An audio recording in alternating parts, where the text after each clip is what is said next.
fighting all the time. And another thing, our credibility is really going to suffer. Because the United States, especially early on in the Cold War, is going to say that we're fighting for the free world, for democracy, against the tyranny of the Soviet system. When in reality, many times the U.S. will be supporting dictatorships and putting in dictatorships. In fact, the U.S. will be involved in overthrowing democracies and replacing them with dictators.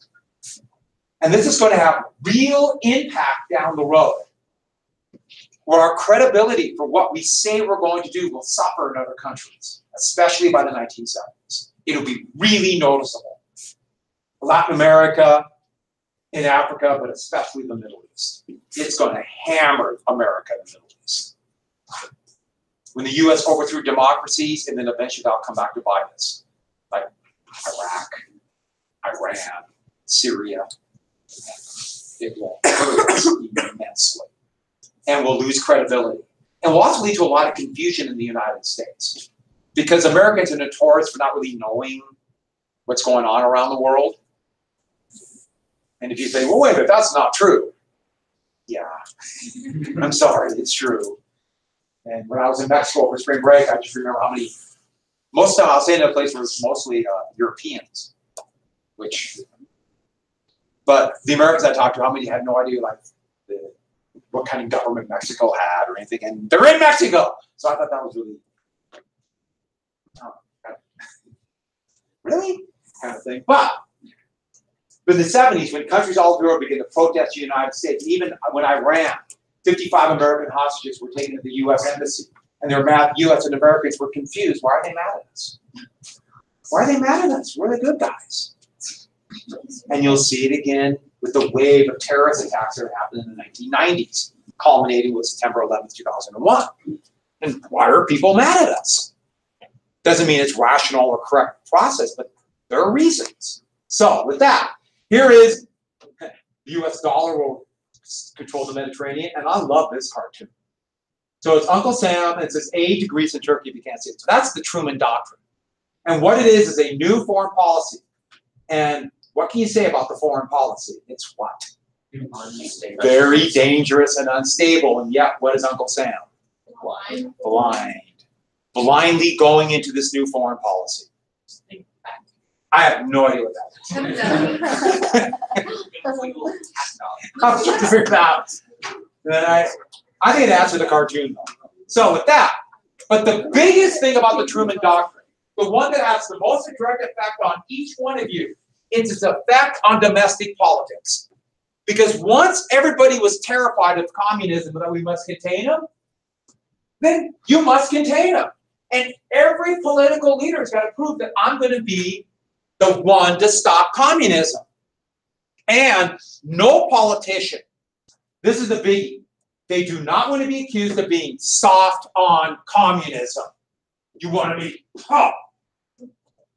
You want to be soft. And the thing about this is, if we're going to be tough on communism and prove we're tough, well, what is tough? What does tough even mean? You're going to duel them? You're going to fist fight them? You're going to stand up to them?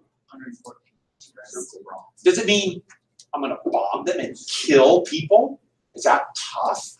Seriously, is that tough? By the way, to most people, they would think that's tough, especially when it's people they don't know being killed. And so with that, what if something really does happen? So when you have a political system where almost immediately it's going to be, okay, I'm going to prove that I'm going to be tougher on communism than my opponent. What if something big happens? What if, let's say, the most populous country in the world becomes communist? Could that happen? It happened in 1949. Mao Zedong and the Chinese communists won. Whose fault is it? Domestic politics. Whose fault is it? Specifically who? Whoever is in power. So whoever's out of power, don't they have a big tool now? Truman lost China. He should have fought harder. Maybe we should have even used the nuclear bomb. We should have stopped them. The party out of power always has the advantage. Truman lost China. Truman allowed the Soviets to explode a bomb. That's why, once you get people all geared up, when the impoverished little nation of North Korea invaded the impoverished little nation of South Korea, no direct threat to the United States, Truman had to prove he's tough. 50,000 Americans would die. Civil War in Vietnam, got to look tough. Whatever party's in power, and it's going to be called red baiting, and the Democrats will be the biggest victim of this in the Cold War era. And the Democrats have never recovered from red baiting. Red baiting is accusing your opponent of being a communist, or at least soft on communism, maybe even a traitor, or close enough to communist. You're a pinko, you're not quite red. I'm looking around, I don't see pink anymore. That's what pinkos would do. They wouldn't wear red, they wouldn't wear pink, they'd hide it. They'd probably wear white, or purple, or green.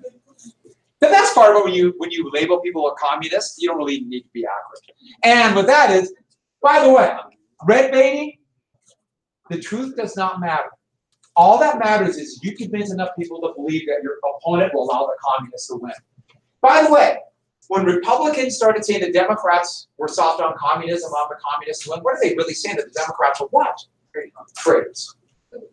They're traitors. There's a sinister force within. And I didn't put this in, but you start using the terminology of total war. The terminology of total war came out in domestic politics. By the way, this hurt the Democrats first, because they're the party in power. They were by far the biggest party in this era. But Democrats, what did they do? So John Kennedy would use red baiting to defeat Richard Nixon in 1960. And the problem is then, once you go there, you can't go back. Everybody's a communist. The best example of red baiting, the most successful one, Richard Nixon. He ran in 1950 for the Senate as a very young man, upstart politician, and from very humble means. So he was supported by a few businessmen in California, but for the most part, he came from almost nothing. And he ran for the Senate in California, and he ran against a very well-known senator named was Helen Gahan Douglas, which was Democrat and also weren't very many women in Congress. In fact, she was for her husband. She ran against Nixon, and he dubbed her the Pink Lady.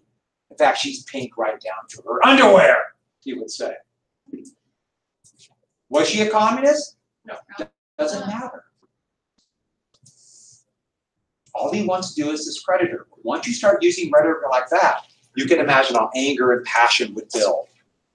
And one more thing about this. It's no coincidence that McCarthyism begins in early 1950 after the Truman Doctrine to blame the Democrats for the communists winning the Cold War, which is ridiculous. They were not winning the Cold War, but that's how they played it. McCarthyism are Republicans attacking Democrats for being soft on communism, and the Democrats folded, just completely folded. Good question. And with that, I have no answer. And with that, you have dramatic increase of military spending. This became a way to prove you're tough on communism. I will build the military up. I will spend more money, we'll stop the communists. Because if someone says, wait a second, are we spending too much on the military? Are we spending on military programs and equipment that doesn't work? Well, I must be a communist, right? That's what you accuse people who want to cut spending for the military. Obviously, you want to increase military spending, that means you're tough. Now, I'm saying that somewhat facetiously because I know what we spend. I know what we spend money on. Do you know what we spend money on? It's actually amazing what we spend money on for the military. The $800 billion we spend, another couple $100 billion for programs on the side. It's unreal. We're going to spend hundreds of billions of dollars on a fighter plane that doesn't appear to work. We're going to spend over $1 trillion on a new line of aircraft carriers that, you know how aircraft carriers launch planes? They use what's called a catapult. Yeah. Your catapult doesn't work. And they don't know what to do about it, but they're going to build them anyways. How will sort it out later? They're going to build more submarines that the Navy says we don't need. They're going to build them. Spending money doesn't necessarily mean you're going to be stronger military. It just means that you're spending money. And it became a political stunt. Look how much we're spending money. They dramatically increased defense spending 2 months ago. And both parties have done this. Most of the Republicans, but Democrats do it too.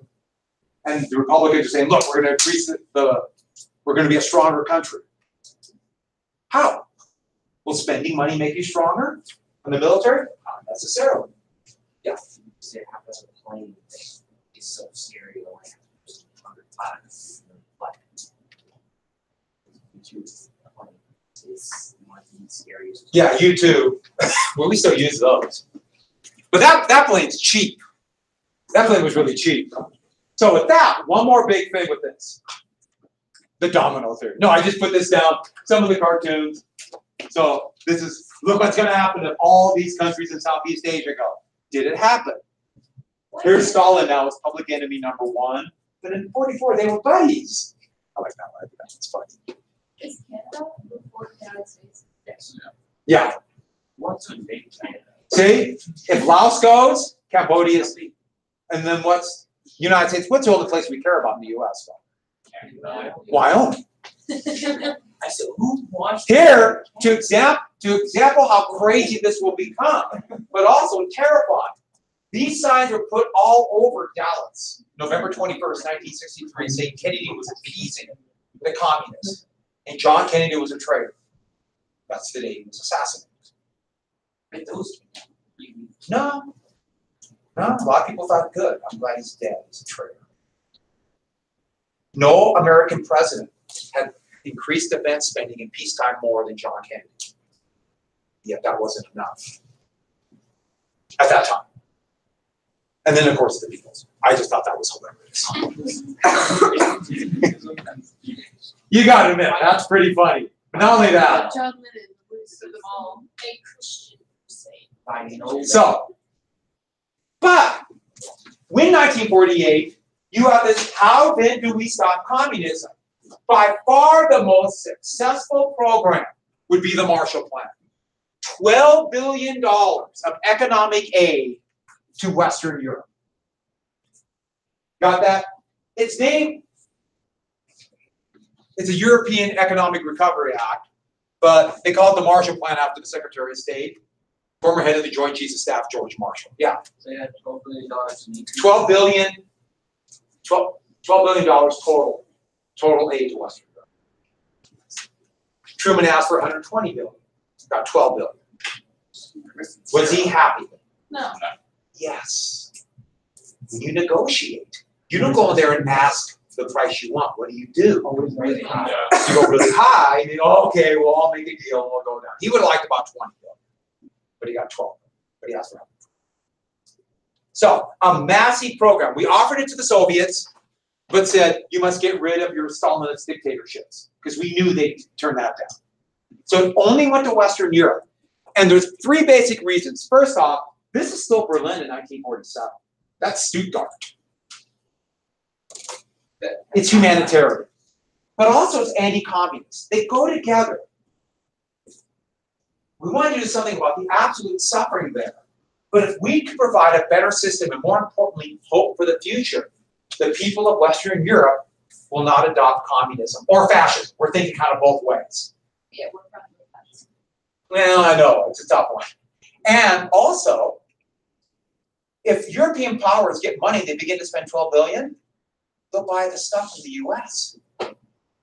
Thus, the money will cycle back in the US and multiply and grow the American economy. It's actually a brilliant plan. And it worked better than anyone thought. It kick-started Western Europe and would soon be called the European miracle. In fact, it will be the German miracle, because we gave money to West Germany, the Allied occupation zones. This just shows the graph of the relative size of the Marshall Plan balloons. I wish I had some of those. God. But Britain got the most in France, but West Germany. We conquered Germany. We were in total war with them, and yet in our occupied zones, we helped rebuild them. It wasn't part of the Marshall Plan, but also add this. At the same time, we gave economic aid to Japan. So we will rebuild them, so we won't go through the problems like after World War I, where depressed Germany, angry over the war, jumped to fascism. It was incredibly successful. Incredibly successful. Not perfect. There were flaws, but it worked. And it began to build a lot of goodwill in Europe, especially Germany towards the United States. But at the same time, we have an alternative program. Oh, I like this cartoon. Here is American taxpayer to Europe. Keep riding your bike, keep pumping. We'll give you money. Self-support. And then I like this one. Here's Marshall Plan, and here's Marshall-Stalin Plan. And look at the plow, hammer and sickle. That's her block's one of my favorite cartoons. So, the National Security Act, though, the same year, 1948. Remember I told you how the U.S. is going to go on a different policy? This is the law that would make the U.S. on a 180-degree turn. The United States is going to do something it has never done in what is technically peacetime. Become a national security state. And it all starts here. Once you got people geared up about containment, then it made sense we had to reorganize our entire security. Yes?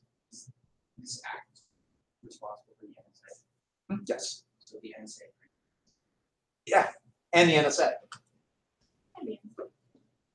So, first off, the Department of War and Navy were combined into one Department of Defense. The U.S. Army Corps of Engineers have already built the biggest building in the world, and now they can put the War and Navy Department were in it. Now they'll combine it in the Department of Defense. What's the biggest building in the world? Capitol High. And yeah, the Pentagon. Yeah, you ever been to the Pentagon? It's slightly big. There's more underground than above. It's unreal how big that is. It's bigger than, I would say, this hallway. And with that, instead of the Air Force being part of the Army, the Air Force now will be separate. So the Army, Air Force, and Navy, and there'll be 3 separate units within the Department of Defense. The idea was they would work together to compete for weapon systems or money. It didn't work that way. Now we just have 3 competing with each other. And where's the Marines? Navy. The other part of the Navy. And like I think I told you before, have some fun. Go tell a Marine that they're part of the Navy. Have some fun. And then after you get up off the ground, and everybody asks what happened, you tell them, Mr. Larson told you to say that. And so it did not quite work the way they thought. You really can see with nuclear weapons, there's such competition that all 3 branches are going to have nuclear weapons. The Air Force, you figure with planes, with the Navy, with aircraft carriers, but also things like nuclear-tipped torpedoes, nuclear-tipped anti-aircraft missiles. It just blows me away. The Army's going to have artillery that will fire atomic bombs and recoilless rifles called the Davy Crockett's that can fire a nuclear weapon 1.5 miles and kill the crew. Yet they still had over 200 of these in Western Europe by 1960. It was insane. By the way, we know about the Cold War. It is incredible we're here. It's absolutely incredible. So let's roll the die again, right? So moving on. If we're going to be worried about communists, we got to know where they are. We need intelligence. We need spies. The Central Intelligence Agency was created. They gather intelligence, but mostly by spies on the ground. But they can only spy outside the borders of the United States. The same with even a bigger intelligence gathering operation, the National Security Agency. They're the ones who read or look for intelligence amongst intercepts, amongst documents. They wiretap, they tap phones. They're the ones who read and store your emails. And they can only operate outside the borders of the United States, technically. But the thing about spies and intelligence, they have to operate how to be successful. How does they operate? Secret. In secret. And so if they're in secret, how do you know where they're spying? How soon do you suppose it would take the president to order the NSA and the CIA to start spying inside the borders of the U.S.? Well before that.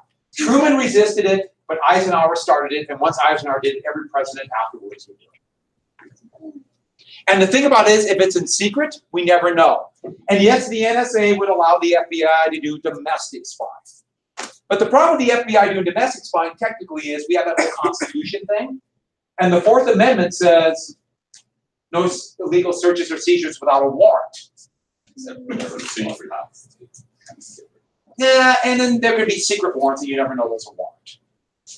In fact, there would be such secret warrants that the judge given it doesn't even know the evidence for the warrant. They just give the warrant. Or they just do it. We don't say anything. Not today. But we can't. You can't prove it. Yeah. That opens so many conspiracies. No, we're not, I mean, well, conspiracy is a crime. So if they did it, it's a crime. A conspiracy theory would be you think they're doing it. And also they created the National Security Council, which are the leading foreign policy for the president, and a specific advisor, the National Security Advisor. So that's when I said the NSA created the NSA and the NSA. President Trump just named a new National Security Advisor, John Bolton. And this, unlike other positions, does not have to be confirmed by the Senate. And so, very important. So you really tell the idea of where the president wants to go by national security. Bolton wrote a number of articles saying that he wants to bomb Iran and North Korea and use nuclear weapons. So that is almost certainly the direction that they must be considering, or you wouldn't have somebody like that there. So it's a really important position. But here's the thing. What you've created then is this national security apparatus. And if this is in secret, the biggest intelligence budget to gather intelligence and interpret it is the NSA. And it's called a dark budget or black budgets. Congress appropriates the money, they have no idea how they spend it. It just goes. So you can argue the need for this, but you could also imagine a situation where could the president have used these groups to spy on political opponents? Could they do that? Well, they don't know, but they don't have any that they could. Well, eventually they would. So the FBI and the CIA spied on anti-war groups or civil rights groups. Heck, oh yeah, they're communists if you want civil rights. That's what the head of the FBI believes, the communists. If you want equal rights, you must be a communist. Yeah, in fact, the FBI sent a letter to Martin Luther King telling him, "We will tell stories about you unless you commit suicide." That was in 1964. FBI. So what we have created was exactly what the founders actually feared. Okay, let me phrase that. They said they feared it. My assumption is they still would have feared it in 48. But you never know. Guys, I camped with them, bro. I thought this was great. We dramatically increased the power of the presidency. A bigger military and spies and the idea to operate secretly. But not only that, the president can take warlike power without a declaration of war. When was the last time the U.S. declared war? World War II. Congress has basically given the president the presidential power. Now, there's a logic to it. Just imagine 15 years after this act was passed, where both the United States and the Soviet Union have a weapon called ICBMs. You might know what an ICBM is. So we're talking a long-range missile that would fly over the Arctic. That's the fastest way between the U.S. and the Soviet Union. So let's say we picked up that missile and we got over the Arctic. Radar, it's called distant early warning lines, way up in the Arctic Circle. Picked it up. How long does the president have? 25 minutes? That's not enough time to ask for a declaration of war. So the president can use military power if there's a direct national security threat, which is logical in the era of atomic warfare. Does that make sense? Yeah. So what have you just given the president the free hand to do? And what? Decide what a national security threat is. And that's why we have not declared war. And Congress has only just given the president blanket approvals to do whatever the president wants. For example, in Iraq in 2002, they basically the president can attack presidents. Well, in 1964, called the Gulf of Tonkin, gave the president the authority to do whatever the president wants to stop aggression. Or in 2001, the authority to use force against terrorists. That's why we're involved now. If I said 9, we're actually 11 countries fighting. So this is a big deal. And not only that, the president can operate under the veil of secrecy, a shadow government, that people don't know what's going on, and justify everything with 2 words: national security. That's where it comes from. National security. So a president could even wiretap the headquarters of the opposing political party. President Nixon would do that to the Democratic Party in 1972, called Watergate, and try to cover it up with national security. How did he get away with it? He He was did. the president and he could declare. Well, he just about got away with it, but he was he had used a taping system to record all his conversations within the Oval Office. So when the news of those tapes came out, it was kind of he held off for 2 years. Republicans tried everything they could to keep him in power, but finally he resigned when they realized that he was lying.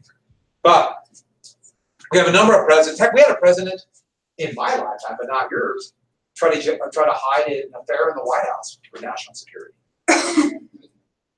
Clinton. One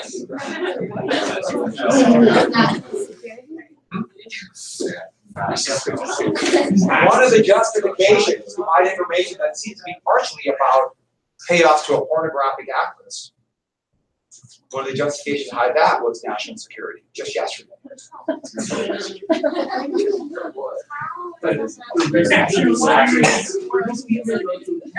you weaken the president at a time when we potentially might be at war? These are all the presidents of the Cold War, and Gerald Ford looks really creepy then. Our most athletic president, by the way. He's an all-American center at Michigan. And one more thing, a really diverse crowd, aren't they? Just a real big cross-section of American society.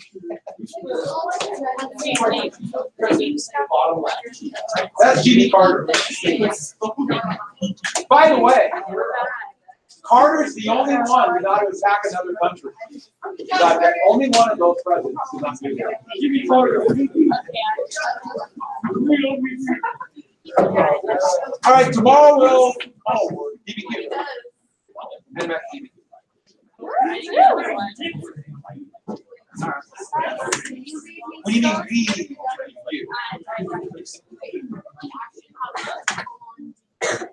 we got another 20 pages in all. Yes. Yeah, put them all together. I'll see it. Very good. Okay, one more thing. What are we doing?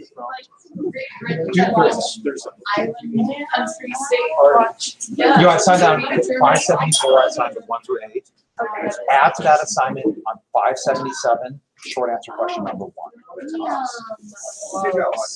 I was left.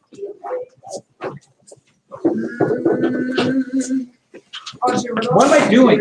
Oh, no. Yeah, some excuse. Yeah.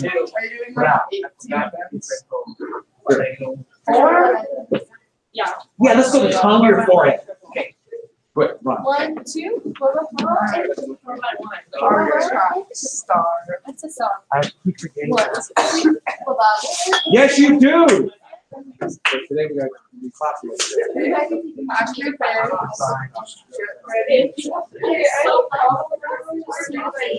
Okay, the thing about it is that I'm going to ask questions.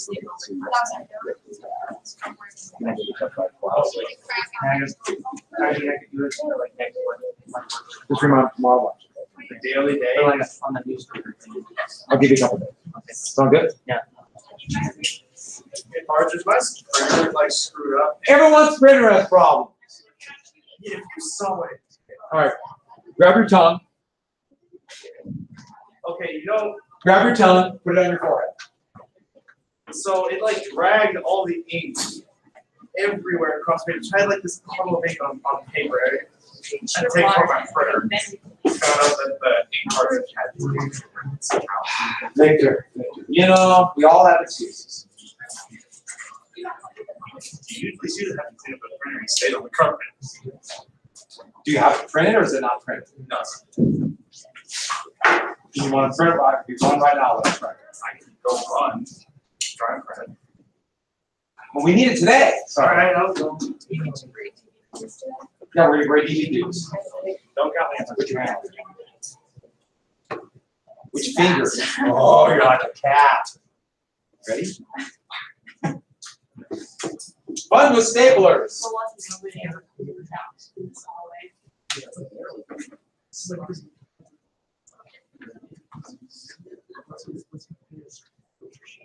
Did you send me the DVD? No, Yeah, now.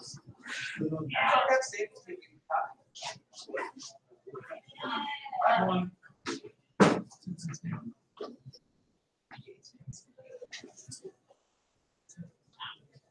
Yep. You guys could have this. Jake would cry. I laughed. I said, it's really weird having yearly. It's really weird having 40 states. It's weird. I'm at the eyeball. Take out your papers. Let's go. Get the class. I don't have a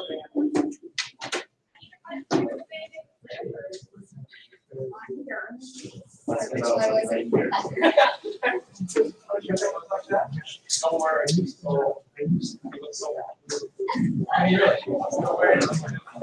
You're going to walk in and say, and I'm just going to say, this is not quite. I think you're. Yeah, this is. You need Sean. You need something. Let's try. Get your glass. Let's go.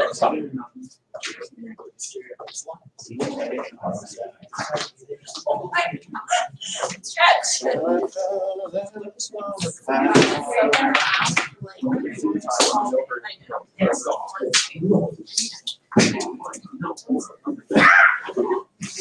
It doesn't hurt that bad to staple this. I've stapled I've done so. No, I can't remember what we're doing. We're playing around. Oh.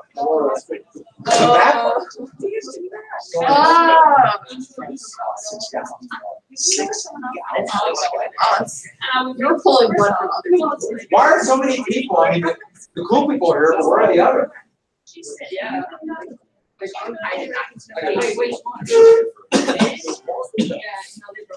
So do you have the paper? Do we need our sources? You explain yours, we'll worry about yours.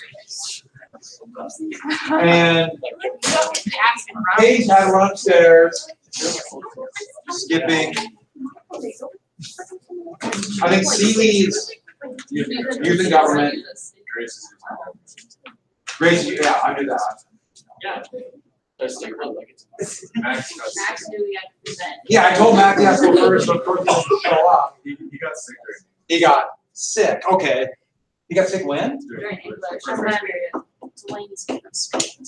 It's pretty rough. It was like a bunch of stuffy. Yeah. Please tell us more. Okay, so I'll leave. Tell the I rest. already said that to me like a couple of That's really weeks ago. Okay, so we'll do part today, part tomorrow. We are gonna each of you are gonna just give a little talk, kind of a brief little talk about what's in your paper, and then we'll give an opportunity then to kind of pass around, look at it.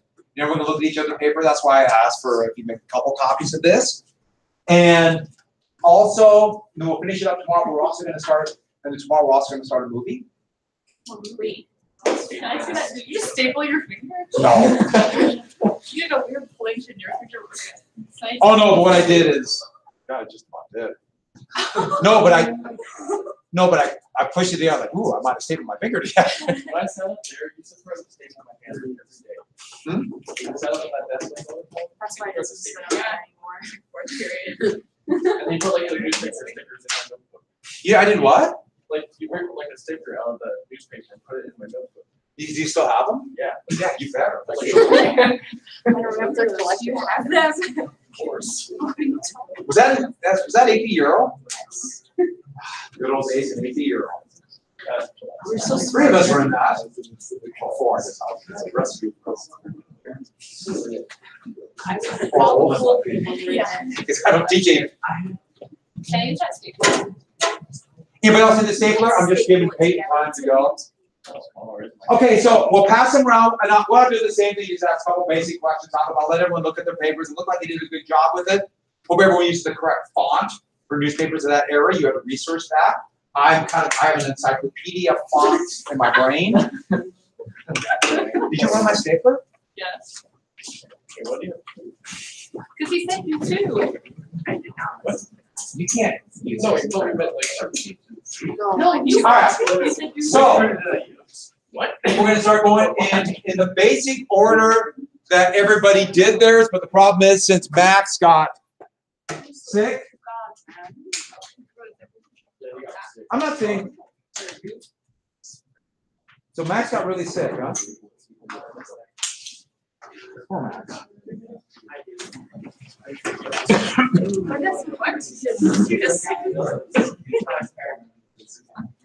So we're probably going to start with Lizzie Gordon.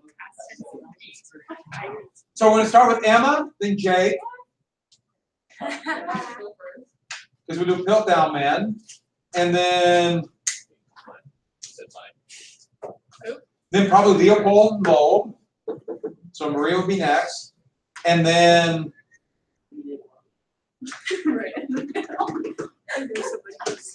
Why? he did Ed Gein. Yeah, so you're probably after that, and then Well, then, if that's what it takes.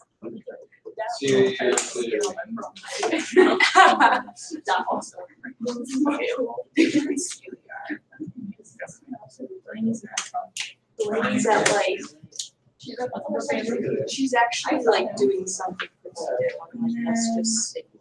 yeah, Gaskin's a little bit after that. Lufthansa is gone. Let's go after that, then we'll kind of, we have a bunch in the 70s. Because we have yours in the 2000s, No. 90s. You're on the other So side. you probably go after, and you go after it. Kind of like. And then yours is Son of Sam, so you're 70s. So you have a bunch in the 70s, which is all kind of lumped together. And Ted Bundy, so that's 70s for the most part. Zodiac Killer, 70s. I feel like there's a massive crime in the 70s. Oh yeah, so you're 20, you're good. All right, so that's probably the order we're gonna go, then we'll finish up with the rest. So one choice first off, let's go one by one. We'll go through and just give a few details about your paper, who your killer is, who they were, and then when we're done with everybody, we will